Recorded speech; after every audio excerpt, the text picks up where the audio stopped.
Hey guys, so I am back with a new video and this is going to be the last one of the Disney Princess inspired collection. This time it is going to be inspired by Snow White and yeah, it is actually coming to an end. I remember when I first did my Elsa drawing and that was when Frozen came out and I kind of just backtracked all the way through to Snow White, which is the first Disney princess in the princess line based on when the movie came out. So yeah, thank you guys so much for keeping up with this collection that I have posted here on my channel.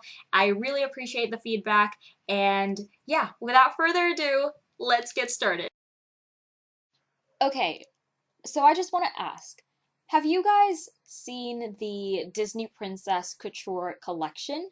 You know, the one with Valentino's Belle-inspired dress or the Aurora dress by Elie Saab? I think it came out a few years ago, and that was definitely one of the inspirations I had when I decided to create my own Disney Princess inspired collection. There's already so many collections inspired by the Disney Princess line, but I wanted to create my own as well, and I remember seeing the dress design for Snow White by Oscar de la Renta, and I was just in love with it. Everything about it. I can't even fully express my love for the entire design. It was actually also one of the inspirations I had for creating this design. Originally, I was thinking of using satin for the fabric choice, but I thought the rendering of that would be similar to rendering silk, and I wanted to do something different, something I've never done before. Therefore, I chose organza as the fabric.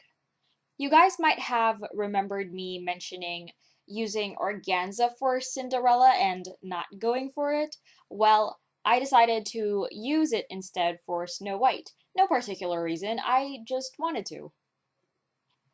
So, for her design, like I said, I was in love with Oscar de la Renta's design, and more specifically with the red coat. I think it was a coat or maybe a cape. Whatever it's really called, I have no idea, but I love it. I also really like the look of the puffy sleeves and the oversized collar. It kind of gives me the vibe of the evil queen and not so much the innocence of Snow White, but nonetheless, I love it even more. So I took that as an inspiration to create a coat for my version of Snow White. You can see that I used the same concept of the puffy sleeves and the collar, but I toned it down a little.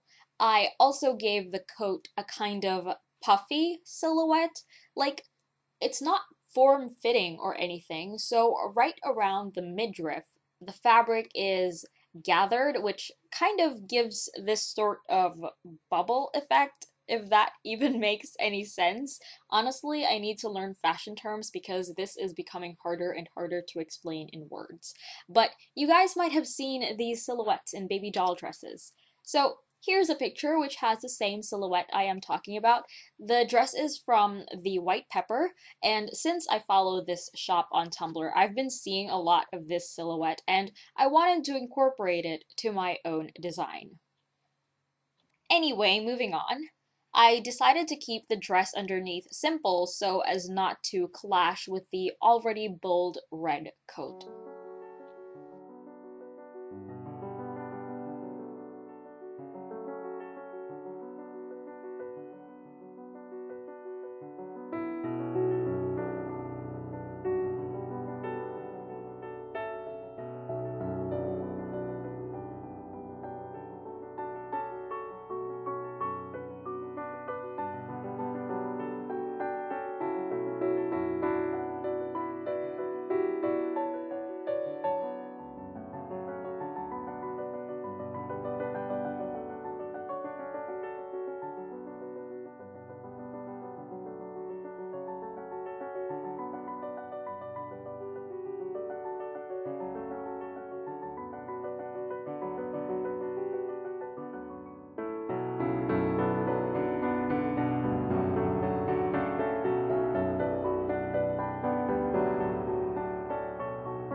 When rendering the organza fabric, it's similar to rendering a transparent fabric, but since the color is this bright red, there is not a lot of transparency in the fabric, and I actually took a different approach when rendering the coat compared to when I rendered my design for Princess Jasmine, if you remember.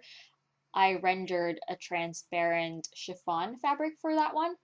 And since organza has more of a structure, I kept the creases on the fabric really stiff and angular when doing the line art.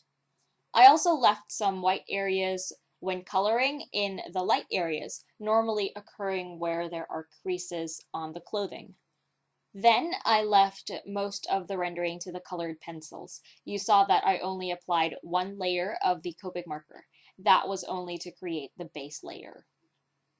To mimic the grainy texture of organza, I made sure to use more of my colored pencils, and this worked on my favor since my Faber-Castell Classic Colored pencils are student grade.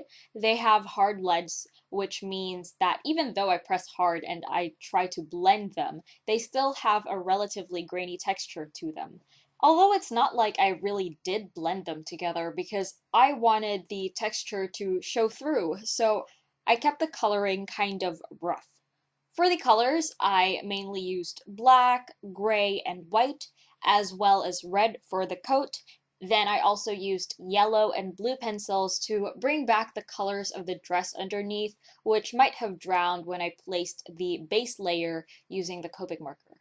This just reinforces the see-through element of the fabric.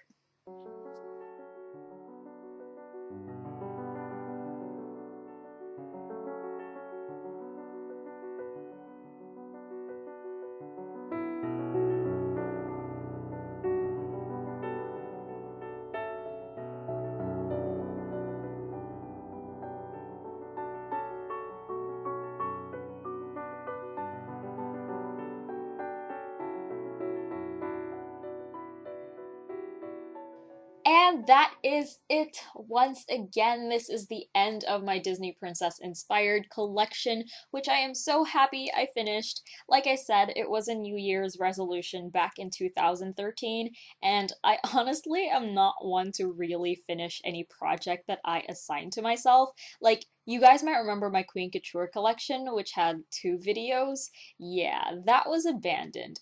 Then there was my stained glass collection, which I did finish, but the last 2 designs were so rushed, I didn't end up liking them. This is honestly the first collection that I have done ever since my Alice in Wonderland collection and my Sweetest collection, which I finished and liked. I also enjoyed doing this and sharing the process for creating every single design with you guys. And of course, this would not have continued without your constant support every time I would put a video up. Your kind words and feedback have always kept me going and made me want to finish this illustration, not only for myself, but for you guys as well. So thank you so much. And I also just wanted to apologize if you had requested for me to do more unofficial Disney characters and I said that I couldn't. I don't really like to take requests unless I am also obsessed or highly inspired by it, simply because I don't have all the time in the world to balance what I want to do and to take drawing requests from you guys. So I hope you understand where I'm coming from. So yeah, with this collection coming to an end, I will definitely be starting a new one. And since you guys liked that I share my design process for each outfit, I will also be doing the same. This time I will be doing something that's not really a fan art. I want to also share something that's an original of mine, something that's completely my own. Like any artist, I want to also be known for my own work and character, so definitely look out for a future collection coming your way. With that said, here is a slideshow from the very start of this collection to the very end. Once again, thank you so much for supporting me with every comment, like, share, view that you guys give to this collection and for my other videos as well. I really appreciate it from the bottom of my heart. I will end it here. I hope you enjoyed this video. Please give this video a thumbs up if you did like it and subscribe if you haven't already. Thank you so much for watching and I will see you in my next one.